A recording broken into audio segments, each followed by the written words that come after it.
Olá pessoal, vamos continuar então a nossa aula sobre forças intermoleculares. Nós paramos no vídeo anterior aqui na parte de ligação hidrogênio, que é um tipo especial de interação de polo-dipolo. Das interações intermoleculares, ela é a mais forte de todas. Cuidado com a interpretação aqui, interação intermolecular muito forte, é a mais forte, tá? Além dela, só temos então as ligações químicas propriamente dito. Ela é específica para moléculas contendo um átomo de hidrogênio ligado a átomos de flúor, ou oxigênio ou nitrogênio, que são os três elementos mais eletronegativos na tabela periódica. Ela pode ser descrita como uma interação de polo-dipolo entre dipolos fixos, do jeito que está mostrado aqui nesse esquema, onde nós temos um doador com um delta de carga negativa sobre ele, tá? Ligado a um átomo doador, né, na verdade, e um átomo de hidrogênio ligado a ele, onde você tem um delta positivo sobre o átomo de hidrogênio. Em função da diferença de negatividade, então a densidade eletrônica sobre este átomo aqui é muito elevada, certo? E aqui você tem uma deficiência da nuvem eletrônica. Essa parte tracejada aqui simboliza a ligação de hidrogênio, ok? E aqui nós vamos ter uma outra estrutura, onde você tem um aceptor, uma parte da estrutura é um aceptor com um delta de carga negativa, então você tem uma interação entre a parte positiva da estrutura com a parte negativa da outra. O potencial associado à ligação de hidrogênio é dado por -C, que é aquela constante que a gente viu no início, quando a gente começou a tratar sobre forças moleculares, tudo isso dividido pelo cubo da distância entre o doador, o átomo de hidrogênio e o aceptor. Então aqui nós temos a estrutura do HF, certo? N estruturas de HF, onde ocorre a interação entre o hidrogênio de uma estrutura e o flúor da estrutura adjacente, e assim sucessivamente. Ok? Aqui nós temos também como exemplo o ácido acético, onde nós temos a interação por ligação de hidrogênio entre o átomo de oxigênio de uma estrutura com o átomo de hidrogênio, tá, de uma outra estrutura adjacente, tudo isso aqui pelo grupamento ácido, tá, da estrutura. Aqui nós estamos mostrando moléculas de água, tá, indicando aonde que nós temos a interação por ligação de hidrogênio, tá, que ocorre entre a parte positiva de uma estrutura com a parte negativa da outra. A parte negativa está sobre o átomo de oxigênio e a parte positiva está sobre os átomos de hidrogênio das estruturas da água. Também ocorre ligação de hidrogênio, por exemplo, na estrutura da celulose, que é um polímero derivado da glicose. Então aqui nós temos uma cadeia, tá, da celulose, ok, interagindo, tá, com outra cadeia, ok, adjacente, então mostrando as possíveis interação por ligação de hidrogênio. E é claro que em função dessas ligações, tá, nós temos a estrutura em 3 dimensões, tá, da celulose. Aqui mostrando, ok, um arranjo maior com várias cadeias, tá, de celulose, ok, com as respectivas ligações de hidrogênio, tá, que estarão ocorrendo entre todas as cadeias de celulose, formando um arranjo tridimensional organizado. A ordem de magnitude da ligação de hidrogênio é de aproximadamente 20 kJ por mol. Isso a uma distância de aproximadamente 2 ângustrons. Nós temos que o comprimento e a força da ligação de hidrogênio depende da eletronegatividade, do par de átomos, doador-receptor e da geometria dos grupos atômicos, ok? Lembrando do conceito que para que ocorra a ligação de hidrogênio, tá? O átomo de hidrogênio tem que estar ligado a um átomo de flúor ou a um átomo de oxigênio ou então a um átomo de nitrogênio.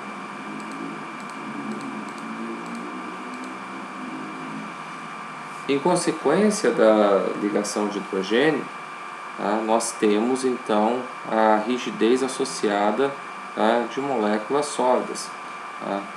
Então, como por exemplo, a sacarose, ou de fase sólida, como que ocorre no gelo.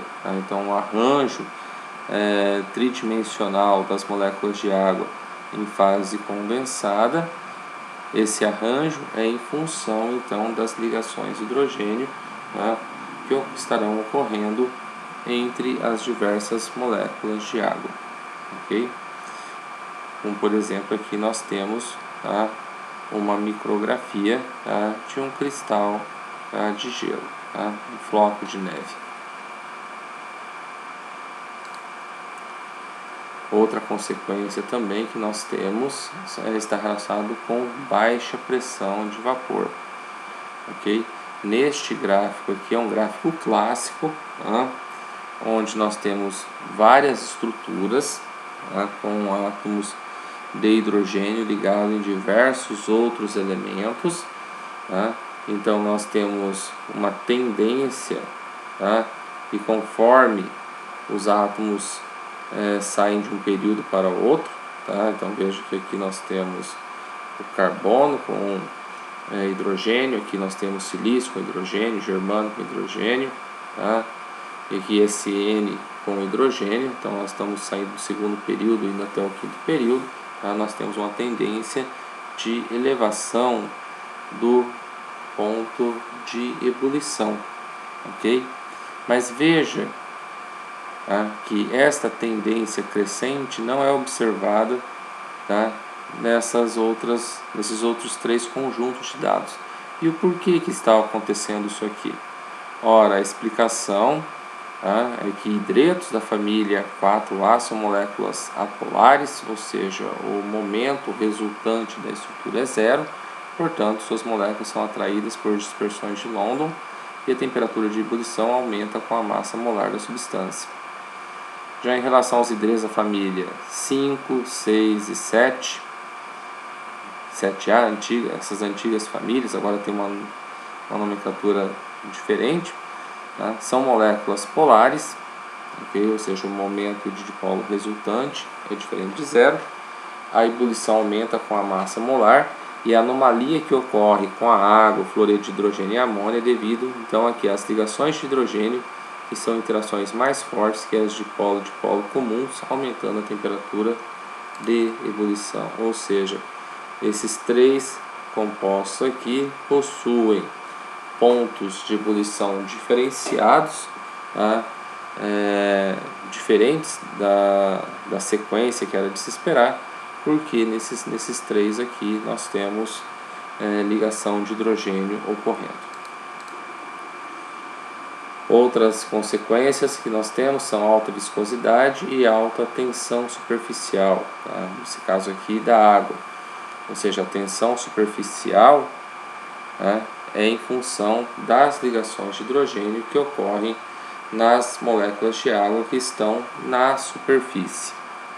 Então essas interações intermoleculares vão criar uma espécie de pele, uma superfície na superfície do líquido, e isso permite, por exemplo, claro, respeitando uma série de outros parâmetros, que os insetos andem, esse andem entre aspas sobre a superfície da água.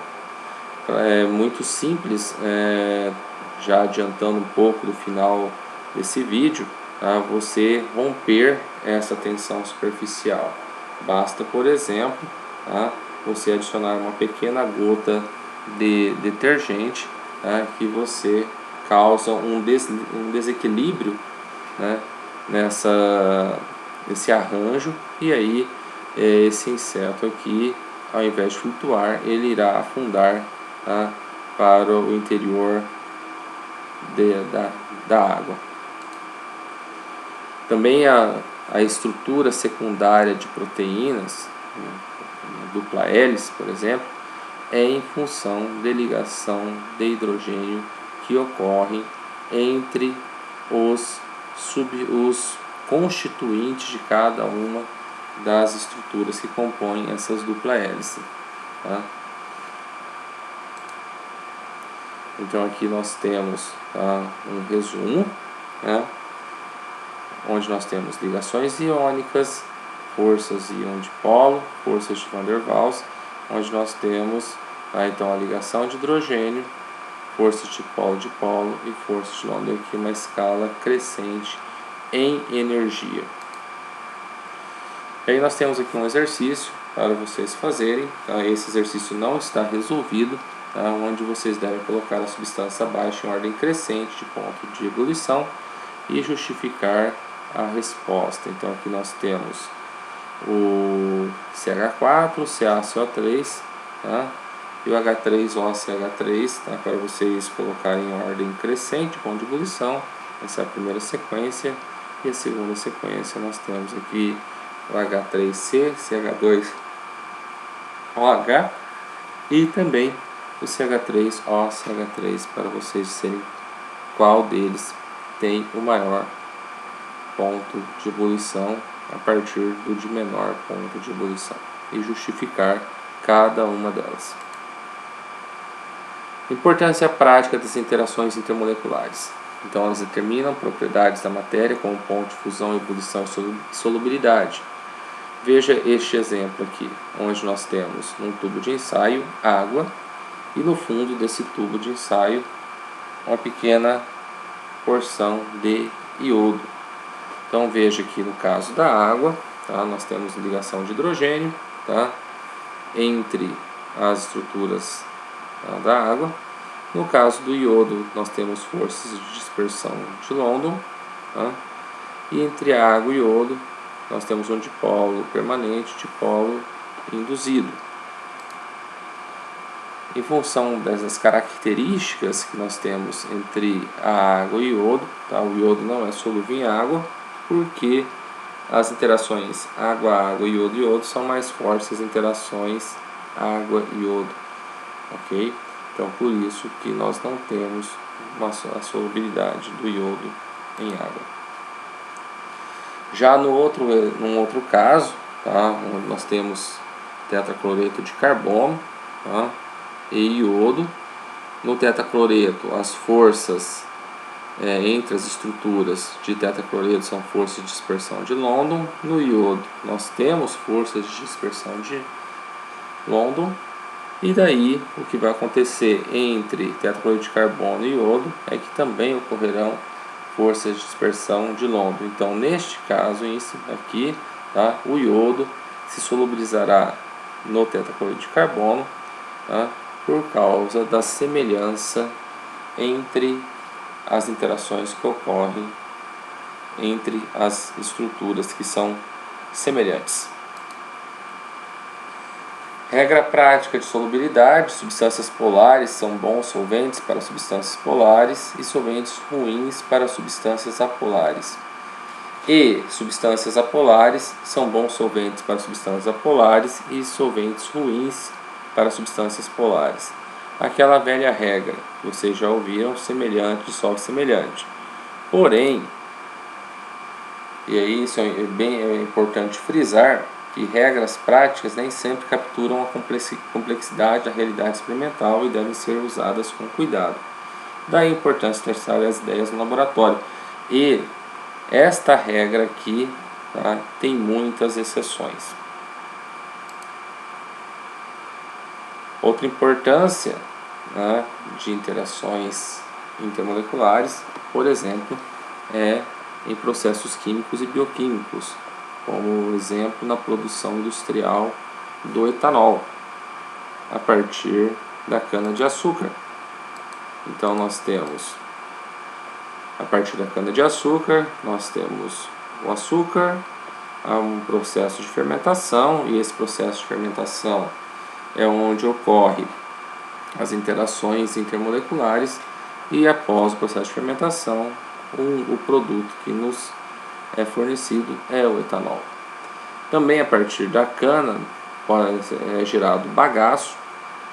Esse bagaço é composto de celulose, e a partir de uma hidrólise enzimática, onde ocorre também interações intermoleculares, ok?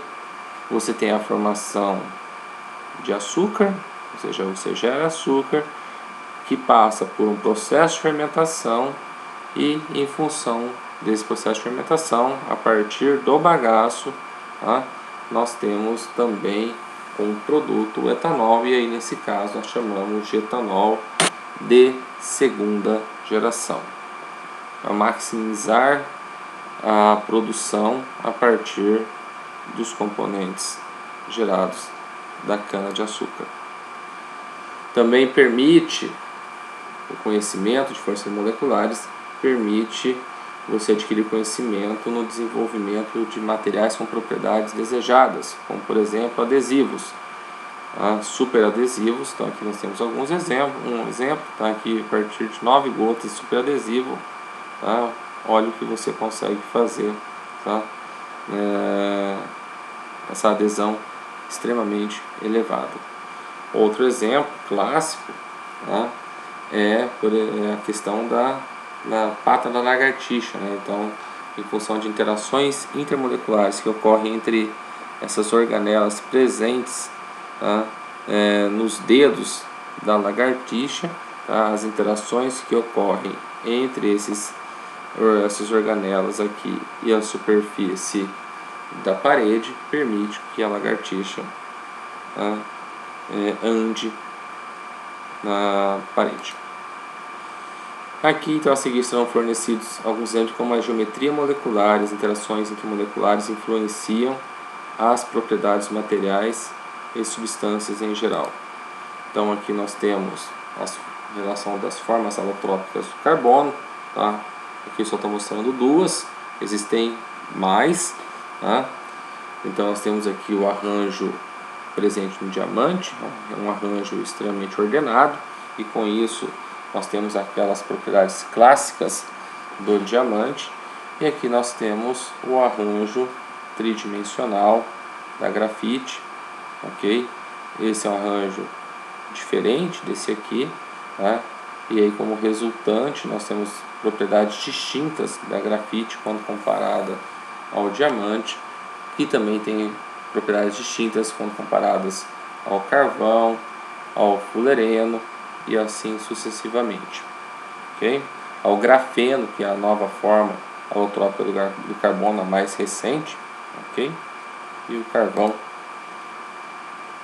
Outro exemplo de aplicação são a questão de sabões e detergentes, também são chamados surfactantes ou tensoativos. Aqui nós temos o exemplo da estrutura do estearato de sódio, ok? E os tensoativos, os surfactantes, eles possuem uma cadeia polar ou hidrofóbica, ok? Que pode interagir com óleo, e nós temos a ponta dessa cadeia, ela é polar ou hidrofílica, juntamente com o seu respectivo contraíon. Aqui o contraíon é o sódio, Mas essa parte aqui da estrutura, a cabeça que a gente chama, é capaz de interagir com água. Então a estrutura como um todo, possuindo uma parte hidrofóbica e uma parte hidrofílica, é chamada de anfifílica. E aquilo que eu falei para vocês, quando você começa a adicionar um detergente, você tem um acúmulo de surfactante na superfície da água, e algumas moléculas de surfactante ficam dissolvidas no interior da solução, ok? Aqui que está falando abaixo da CMC, a CMC é a sigla de concentração micelar crítica. Então, quando está abaixo da CMC, ok, nós temos então o seu sistema que nós chamamos a sua fase monomérica. A partir do momento que atinge a concentração micelar crítica, então nós temos a formação de micelas, que são essas estruturas tridimensionais, tá? Onde a parte apolar do surfactante fica no interior, tá, desta estrutura, e a parte polar fica na parte exterior, interagindo com moléculas de água.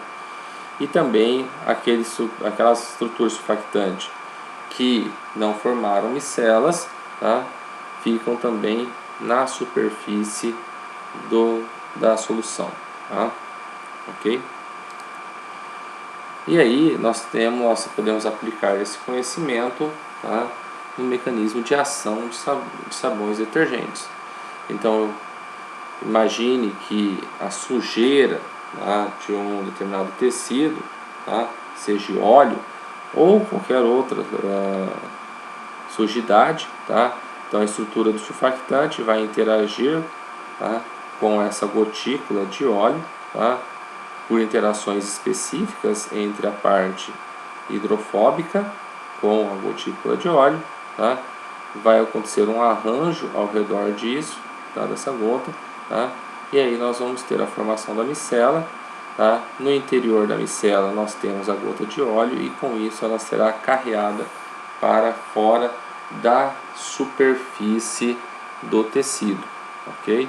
Então primeiro você tem a adesão do surfactante, depois você tem o desligamento da sujidade, tá, para fora da superfície. Então as moléculas de surfactante alojam-se na superfície da água, enfraquecendo as ligações de hidrogênio entre as moléculas de água. Tá? Lembra, então, rompendo a tensão superficial, na verdade rompendo não, diminuindo a tensão superficial, ok? Então isso causa essa redução, tá? Ou seja, você tem uma molhabilidade, tá, aumentada da água. Por exemplo, que está relacionado com a capacidade de se infiltrar entre fibras de tecido. Um outro exemplo de interações intermoleculares, uma aplicação prática, tá, é o colete à prova de balas, tá, que ele é composto de fibra de Kevlar. Tá, o Kevlar é essa estrutura aqui, tá, que interage por ligações de hidrogênio, tá, entre as cadeias, ok? E esse arranjo, tá, formado tridimensional, tá, ok, confere, tá, as propriedades extremamente interessantes, tá, da fibra de Kevlar e permite então você confeccionar o colete à prova de balas, tá? Além de interações intermoleculares por ligação de hidrogênio por essas partes das estruturas, nós temos que é uma estrutura planar em função da presença, tá, do anel benzênico, e isso confere um empacotamento característico também que melhora as propriedades macroscópicas, tá, da fibra. Outro exemplo de interações intermoleculares que tem aplicação são polímeros superabsorventes, como por exemplo o poliacrilato de sódio, ok? E também a polpa de celulose, que é um polímero natural e hidrofílico, e eles estão presentes, tá, em fraldas descartáveis. O poliacrilato de sódio é um polímero superabsorvente, a polpa de celulose ela é um polímero absorvente, e ambos entram na composição, tá, da fralda descartável. Um outro exemplo, tá, é o polipropileno, usado por exemplo em copos plásticos e também em fraldas descartáveis, ok? Só que ele não tem a característica de ser superabsorvente, ele entra em outras partes da fralda, ok? Nesse caso aqui, tá, do poliacrilato de sódio, ok? Em função de interações específicas que ocorrem nessa parte da estrutura aqui, é que promove essa característica de polímero superabsorvente. No caso aqui, ele vai absorver a água da urina. Os vidros, tá, são compostos de silício e oxigênio, tá, vão ter um arranjo tridimensional parecido com isso, ok? Lembrando que, falando especificamente do vidro, tá? O vidro ele não é um sólido propriamente dito, tá? Na verdade a característica dele, tá? É que ele é um líquido com uma viscosidade extremamente elevada. Quem tiver a oportunidade de visitar essas catedrais antigas do Velho Continente, tá? Se você tiver a oportunidade de chegar próximo dos vitrais, se você conseguir chegar próximo dos vitrais, você vai notar que a parte de baixo do vidro ela é mais larga do que a parte superior, porque o vidro com o tempo ele escoa, ele escorre, né? E isso com o tempo ele vai então alargando a base, tá, do vitral, ok? Então isso prova por A mais B que o vidro é um líquido com viscosidade extremamente elevada. Uma outra questão relacionada com o vidro é que você pode silanizar, tá, o vidro, tá, tornando ele uma superfície hidrofóbica, como por exemplo o para-brisa do seu carro, ok? Se você silanizar ou colocar um produto que silaniza ou que confere características hidrofóbicas na superfície do vidro, tá? Então você vai fazer com que ocorra, tá, que as gotículas de água vão escorrer com muito mais facilidade, tá, num vidro silanizado do que num vidro não silanizado. Porque no vidro não silanizado você tem uma molhabilidade muito maior, tá? Então com isso isso acaba prejudicando a sua visão. E aqui, tá, nesses últimos slides aqui, tá, são quadros resumos, ok?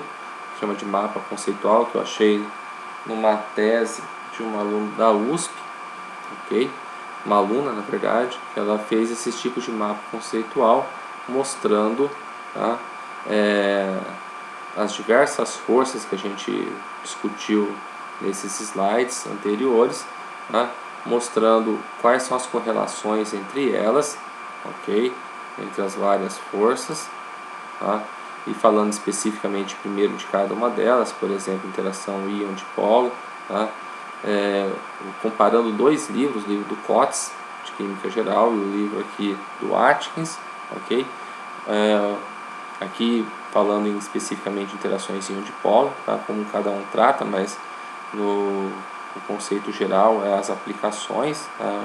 Como as características de cada uma das interações, tá? Aqui nós temos interação dipolo-dipolo pelo Cotes, interação dipolo-dipolo pelo Atkins.